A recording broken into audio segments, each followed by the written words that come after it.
Welcome to Taiwan Tech Dispatch. This is a podcast where we explore Taiwan's technology ecosystem, its startups, its economic shifts, and how all of that connects to global innovation and geopolitics. I'm your host, White Hsu. In this show, I try to go beyond headlines and numbers to explain why things are happening and what they really mean for founders, engineers, investors, and anyone watching Taiwan's role in the world. Today's episode is about a paradox that has become impossible to ignore in 2026. Taiwan's GDP per capita has now surpassed $40,000. On paper, that officially places Taiwan among high-income economies. And yet, if you talk to most people living and working here, very few would say they feel like they live in a high-income society. So today, I want to ask a simple but uncomfortable question. How can Taiwan be rich on paper but still feel relatively low wage in reality? And more importantly, what does this mean for innovation, startups, and Taiwan's long-term competitiveness?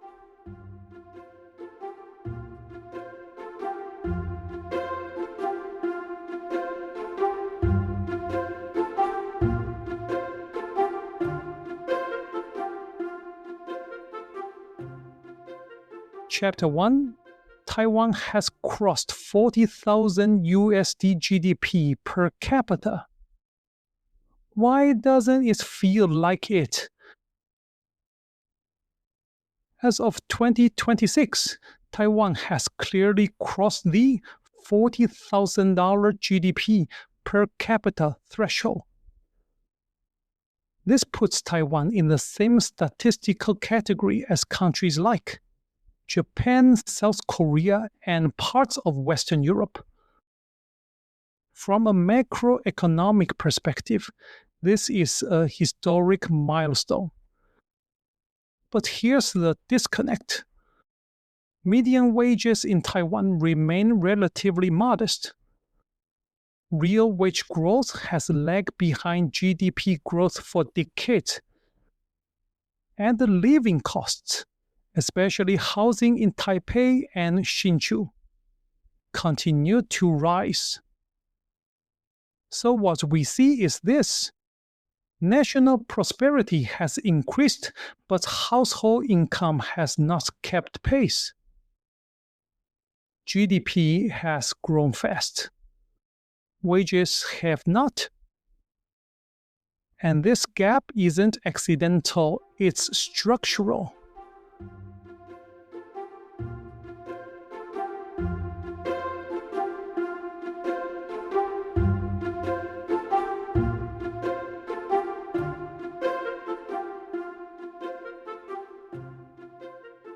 Chapter 2. Where did the money go? The structural roots of the wage gap?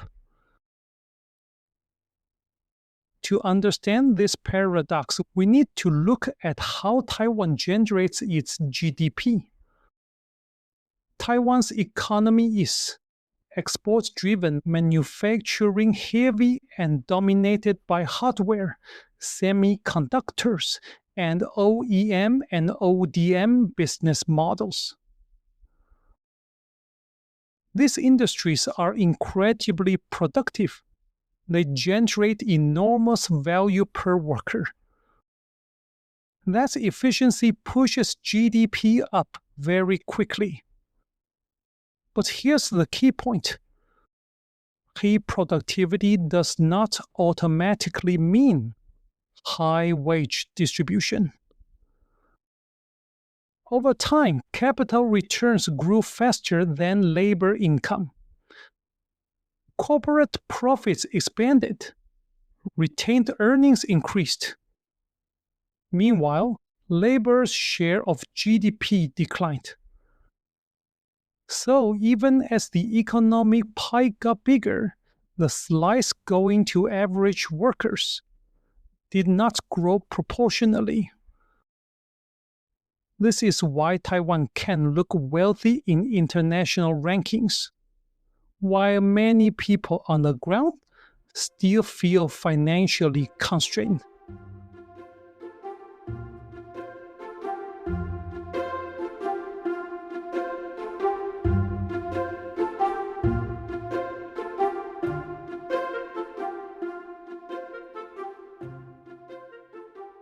Chapter 3: The Innovation Trade-off, a hidden advantage for startups. Now here's where the story becomes more complicated. This structure is a problem, but it's also, strangely, a competitive advantage. For startups, especially in tech and software, Taiwan offers something rare: world-class engineering talent, strong execution culture, and labor costs that are still lower than the US, Europe, or Japan. This allows startups to build high-quality products with smaller teams and lower burn rates. That's why many successful Taiwanese startups follow the same pattern: research and development in Taiwan, markets overseas. The local market may be small and price sensitive, but the talent base is globally competitive. In this sense, Taiwan's low-wage reality has quietly powered its role as an innovation backend for the world.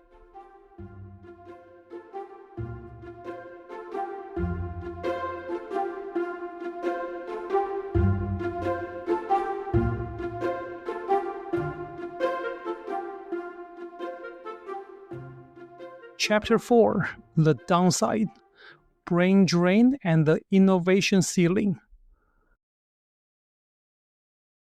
But this advantage comes with serious long-term risks. The first risk is talent leakage. When engineers realize they can earn 2 or 3 times more abroad, often with similar or better work-life balance, many of them leave. And when enough senior talent leaves, startups start to struggle. Leadership pipelines thin out. Product maturity slows down. Global scaling becomes harder. The second risk is what I call the innovation ceiling. If startups rely too heavily on cost efficiency, they may underinvest in brand design and storytelling. Execution stays strong, but differentiation weakens. Over time, Taiwan risks becoming a great place to build products, but not always the place where category-defining companies are born.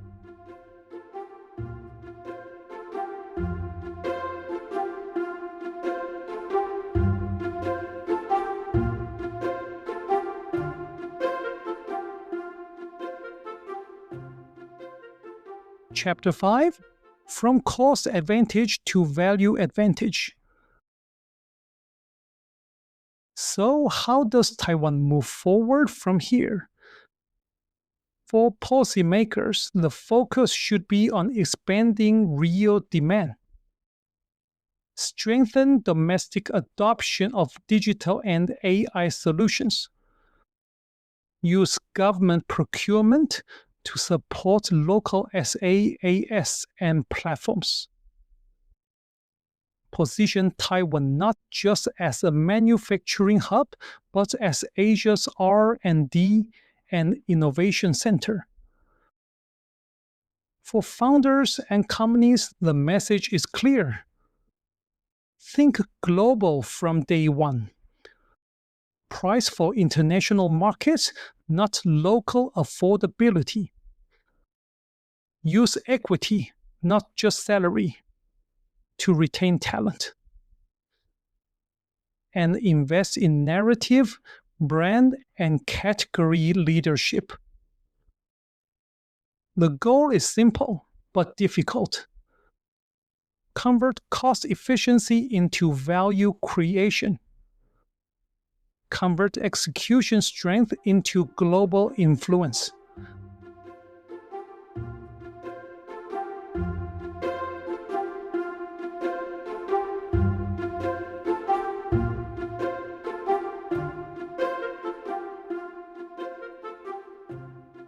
Closing.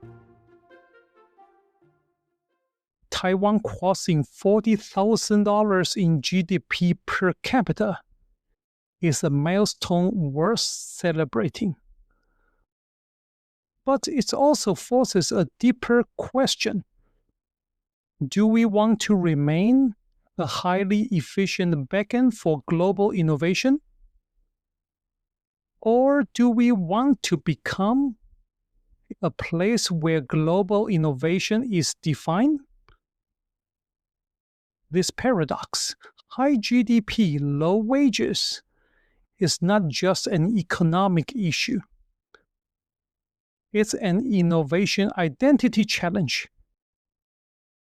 Thanks for listening to Taiwan Tech Dispatch.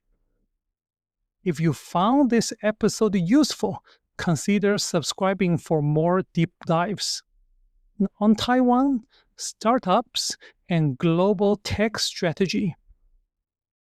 I'm White Hsu, and I'll see you in the next episode.